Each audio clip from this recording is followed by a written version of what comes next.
दिवा जेव्हा पेटलेला असतो की नाही तेव्हा वर प्रकाश असतो, पण अंधार दिव्याच्या खाली असतो.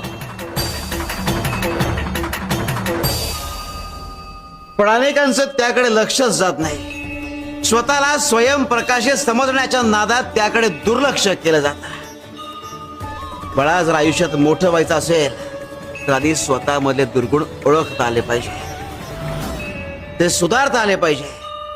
आणि हे शक्य होतं संस्कारांमुळे, गुरुच्या मार्गदर्शनामुळे.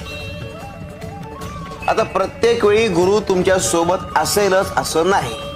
म्हणून आम्ही काय केलं तर आम्ही एक मंत्र आमच्या भक्तांना दिला, तारक मंत्र.